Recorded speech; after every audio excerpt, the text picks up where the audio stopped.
नमस्कार साथियों।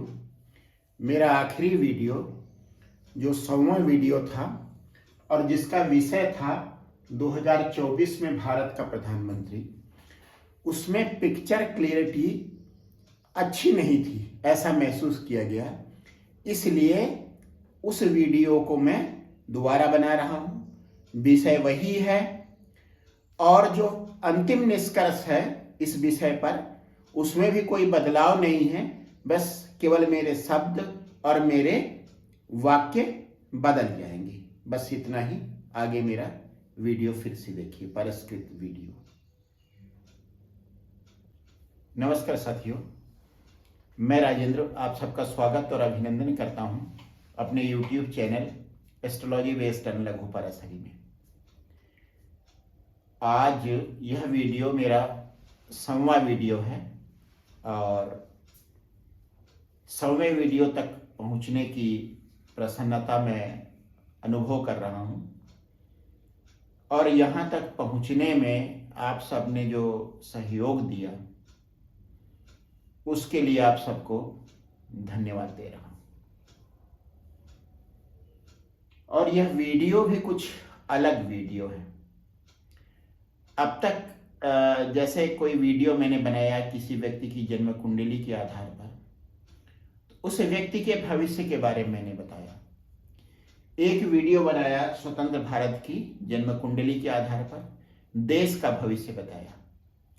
आज का मेरा यह वीडियो एक नया प्रयोग है और इस वीडियो में मैं स्वतंत्र भारत की जन्म कुंडली का दूसरी बार प्रयोग करने जा रहा हूं और उस आधार पर यह बताने की कोशिश कर रहा हूं करूंगा कि 2024 में जो सरकार बनेगी वह सरकार कैसी होगी और सरकार का मुखिया कौन होगा। देश की जन्म कुंडली से देश का भविष्य देखा जा सकता है, व्यक्ति की जन्म कुंडली से व्यक्ति का भविष्य देखा जा सकता है, लेकिन इसमें देश की जन्म कुंडली से मैं यह अनुमान लगाने की कोशिश कर रहा हूं कि 2024 में जो आम चुनाव होंगे उसके बाद जो सरकार बनेगी वह सरकार कैसी होगी और उसका मुखिया कैसा होगा। इसीलिए यह एक नया प्रयोग है। जिस समय भारत स्वतंत्र हुआ 15 अगस्त 1947 12:01, उस समय पूर्व दिशा में वृष लग्न उदित हुई थी। वृष लग्न का मतलब स्थिर लग्न। किसी राष्ट्र के जन्म के समय उसके जन्म का स्थिर लग्न में होना बहुत अच्छी बात है। यह राष्ट्र की स्थिरता की गारंटी देता है। दूसरी बात यह है कि यह पृथ्वी तत्व राशि है। वृष राशि पृथ्वी तत्व राशि है।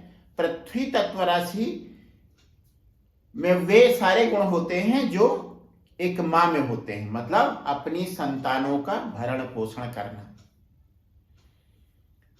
हम सबकी मां भारत मां है और वह इस देश में, इस देश की धरती से ऐसी परिस्थितियां उत्पन्न करती है जिसके कारण हमारा जीवन चलता है।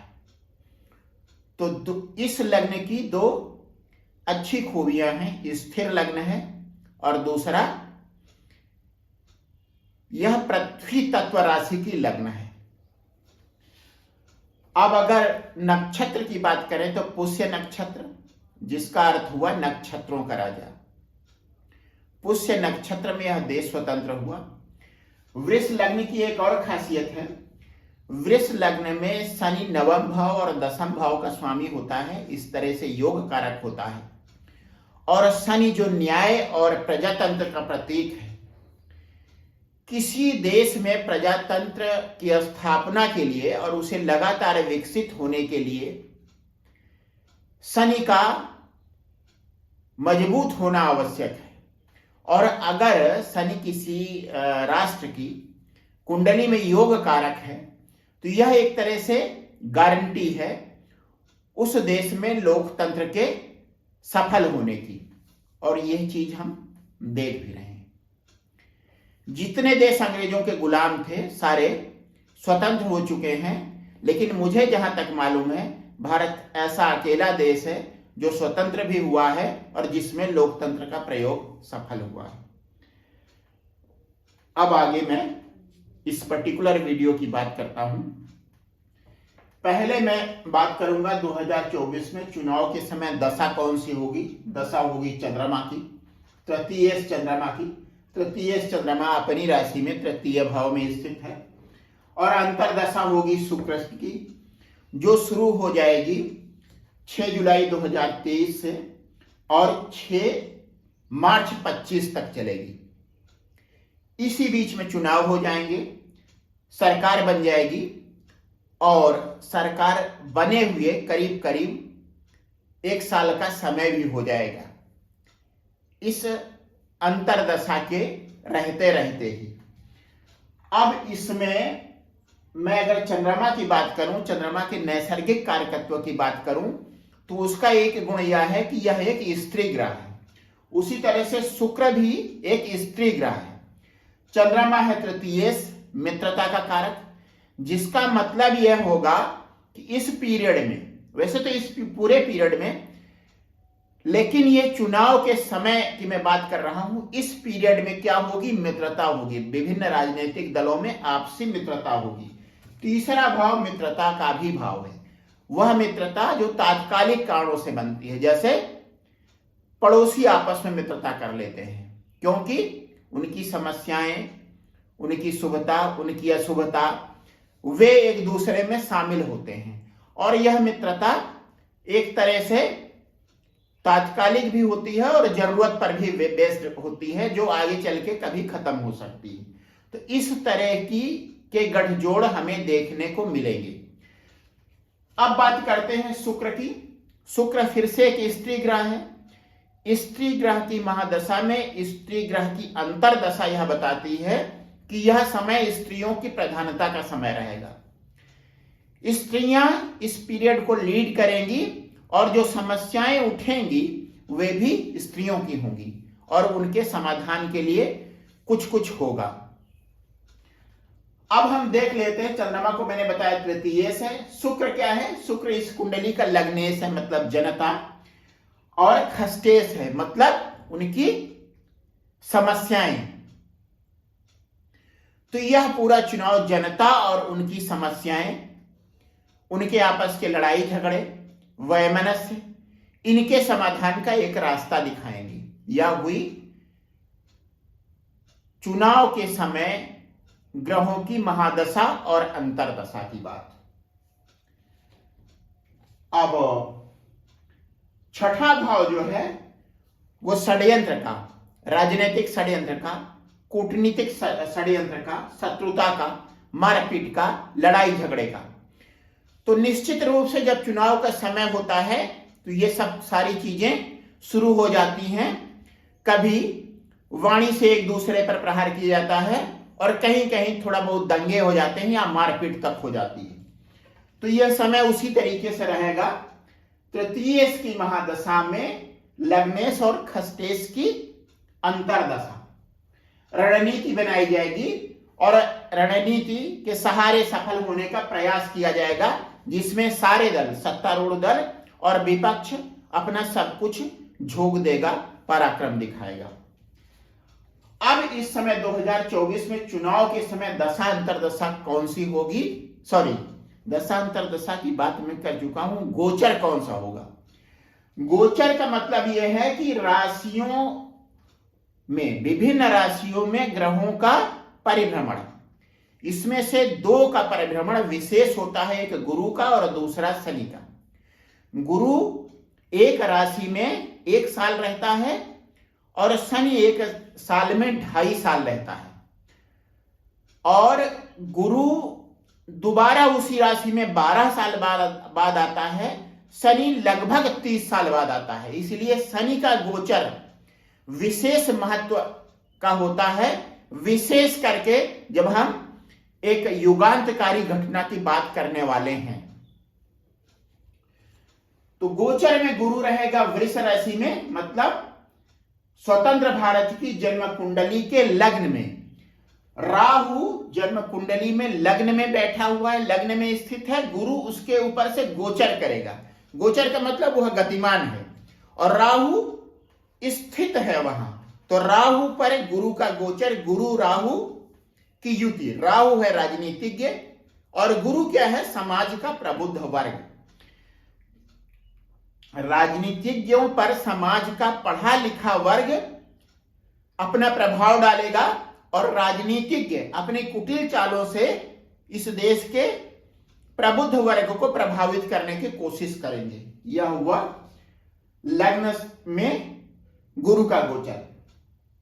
शनि गोचर करेगा कुंभ राशि में। कुंभ राशि में ऑलरेडी आ चुका है और अब से 2 साल तक कुंभ में रहेगा, इसलिए नई सरकार के बनने के समय कुंभ राशि में रहेगा और उसकी 1 साल के परफॉर्मेंस तक का समय भी शनि कुंभ राशि में ही गुजारेगा। अब गुरु की बात मैं कर चुका हूं, यह समाज का प्रबुद्ध वर्ग है। शनि के मुख्य कारकत्व में पहला क्या है? लोकतंत्र और दूसरा न्याय। उसके बाद फिर जनता है, समाज का कमजोर वर्ग है, उपेक्षित वर्ग है, वृद्ध लोग हैं, विधवाएं हैं, जो रिटायर हो चुके हैं लोग, वे लोग हैं, और ऐसे लोग हैं जिन्हें जीवन का गहन अनुभव है, गंभीर अनुभव है, उम्र के साथ साथ जिनका अनुभव बढ़ता चला गया है, ऐसे लोग हैं। तो शनि का गोचर होगा स्वतंत्र भारत की जन्म कुंडली के 10वें भाव से और यह गोचर यह निर्धारित करेगा कि देश के लोगों का गहन अनुभव, गंभीर अनुभव, वह कैसे सहायक होगा एक अच्छी सरकार के बनने में, प्रजातंत्र की रक्षा में, लोकतंत्र की रक्षा में, इस देश के साथ न्याय करने में।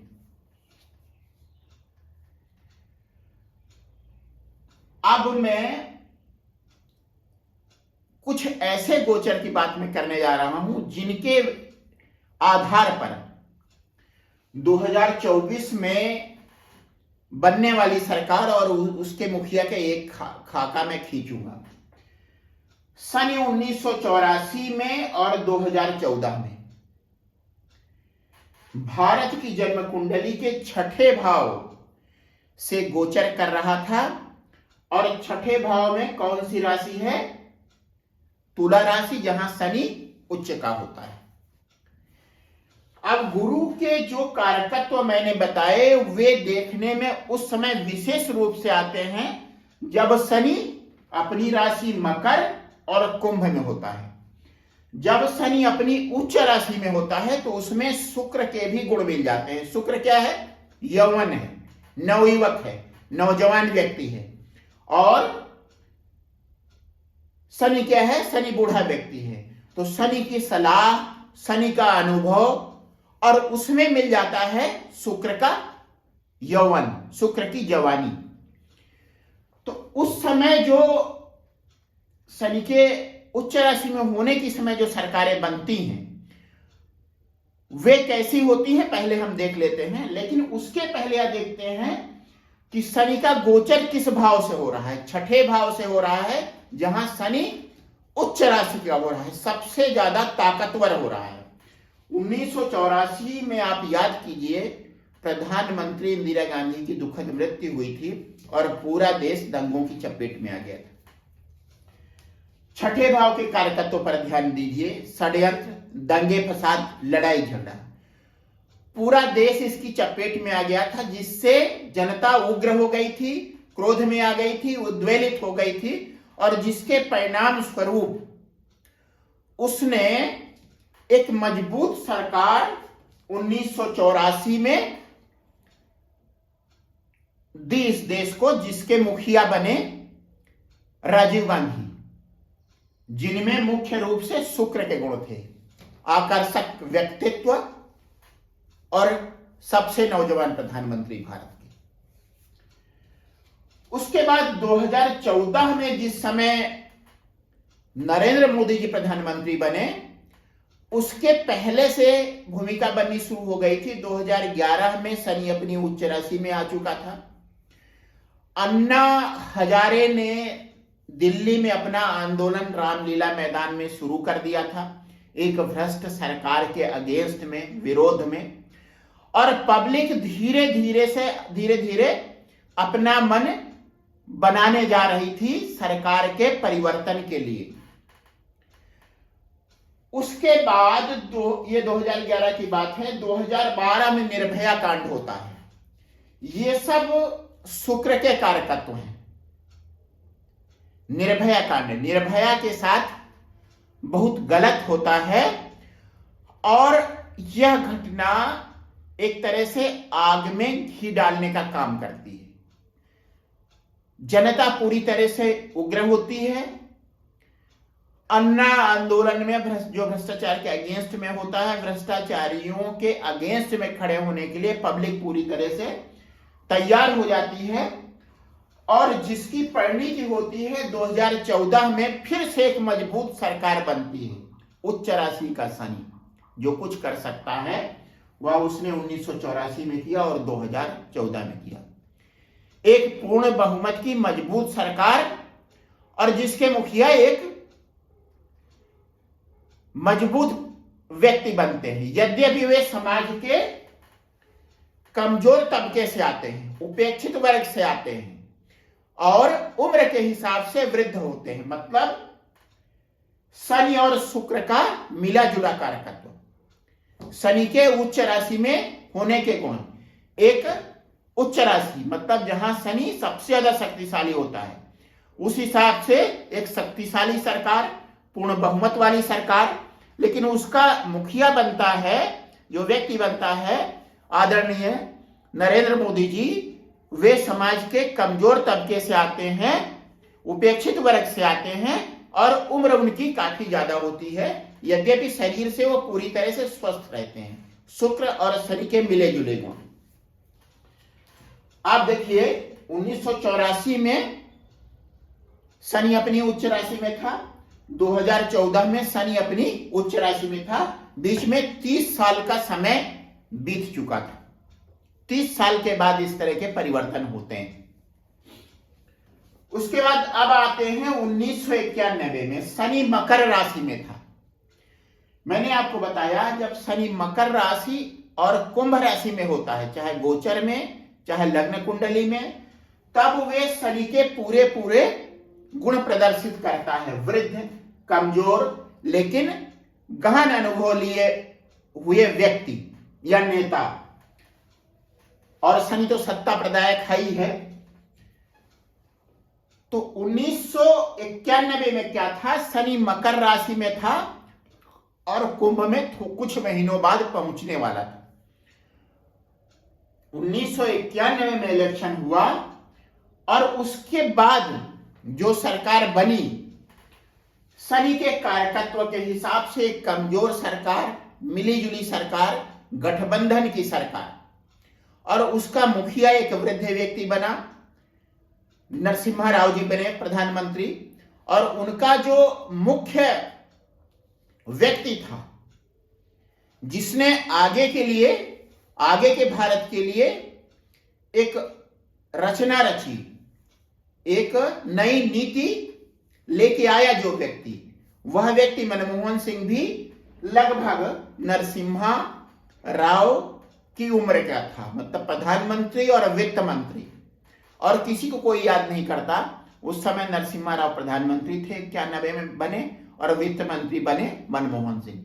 तो उन लोगों ने इस देश को लाल फीताशाही से मुक्त करवाया, लाइसेंस राज से मुक्त करवाया और देश को एक तरह से मुक्त व्यापार का माहौल यहां पे बना दिया, आसान व्यापार का माहौल बना दिया, जिससे तमाम कंपनियां यहां पर आई, देश में विदेशों से मुद्रा आई और इस देश का विदेशी मुद्रा भंडार लबालब भर गया, जो नरसिम्हा राव के ठीक पहले पूरी तरह से रिक्त था। और देश का संचित धन, सोना गिरवी रखकर किसी तरीके से काम चलाया गया था। 1991 की पहले की बात मैं आपको बता रहा हूं। तो यह हुआ 1991 में, जब शनि मकर राशि में था। तो उस समय एक कमजोर सरकार शनि के गुणों के अनुसार बनी, पूरी तरह से शनि के गुणों के अनुसार सरकार मिली जुली थी, कमजोर थी, गठबंधन की थी, किसी तरीके से चल रही थी जैसे वृद्ध व्यक्ति चलता है। उसका नेतृत्व जो दो मुख्य लोग कर रहे थे वे भी वृद्ध थे। बुढ़ापे की सारी बीमारियां उन लोगों में थी, लेकिन विद्वान लोग थे। नरसिम्हा राव को कई भाषाओं का ज्ञान था। राजनीति तो कोई नरसिम्हा राव से सीखे, राजनीति का उन्हें बहुत गहन अनुभव था। कूटनीतिक व्यक्ति थी। और नरसिम्हा राव को जो विभाग दिया गया था वित्त मंत्रालय, वित्त के मामले में नरसिम्हा राव का कोई जवाब भारत में नहीं था, नहीं है। और विदेश के भी तमाम बड़े अर्थशास्त्रियों से उनकी तुलना की जा सकती थी। वे किसी से कमतर नहीं हैं और न थे उस समय। तो यह बात हुई 1991 में। अब 2024 में जिस समय चुनाव होगा, उस समय शनि होगा अपनी कुंभ राशि में। कुंभ राशि में पहुंच चुका है, उस समय भी कुंभ राशि में होगा। और शनि की अगर गोचर की मैं बात कर रहा हूं, गोचर में शनि होगा 10वें भाव में, उसकी दृष्टि होगी 7वें भाव पर, गठजोड़ के भाव पर। गठजोड़ का भाव प्रोफेशनल जो लोगों की भागीदारी होती है उन लोगों का भाव। और गुरु लग्न में बैठकर उसी भाव पर दृष्टि कर रहा होगा, डाल रहा होगा। तो गुरु और शनि के सम्मिलित प्रभाव से एक गठबंधन बनेगा, मिला जुला गठबंधन बनेगा। और यह गठबंधन कुछ कुछ चुनाव के पहले बन जाएगा, कुछ कुछ उसके बाद बनेगा, क्योंकि पूरे 2024 में गुरु अपनी राशि वृष में रहेगा और शनि तो उसके एक साल बाद तक कुंभ में रहेगा।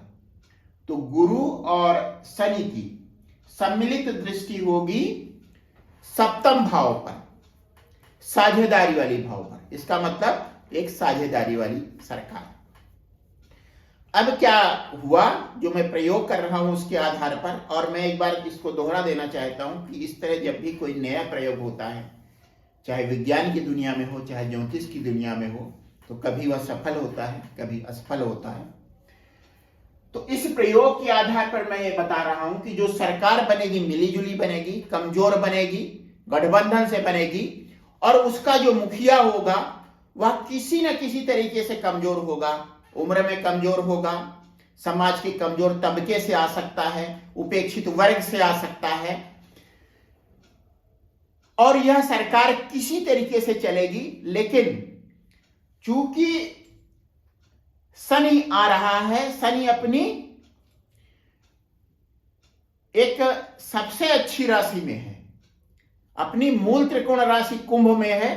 तो यह जो गठजोड़ की मिली जुली लंगड़ी सरकार होगी, इसकी नीतियां प्रभावित करेंगी भारत के भविष्य को और इस देश में लोकतंत्र को मजबूत करेगी। हर चुनाव, खास करके लोकतांत्रिक देश के लिए, यदि उसमें लोकतंत्र को सफल होना है तो एक अवसर होता है लोकतंत्र को मजबूत करना। और यदि लोकतंत्र किसी तरीके से ज्यादा गड़बड़ हो रहा है तब उसको पुनर्स्थापित करने का। तो यह जो सरकार होगी, जो मिली जुली कमजोर सरकार होगी और जिसका मुखिया भी किसी न किसी तरीके से कमजोर होगा, समाज के उपेक्षित वर्ग से आएगा, उम्र ज्यादा हो सकती है, बीमार सा हो सकता है, वह इस देश को एक नई दिशा देगा आने वाली 30 सालों के लिए। वह नीति काफी दिन तक चलती रहेगी। उसके बाद फिर जब शनि फिर से इन राशियों में आएगा, पहले अपनी उच्च राशि में, तब कुछ मेजर चेंज करेगा, और जब मकर और कुंभ से गोचर करेगा तो फिर एक मेजर चेंज करेगा।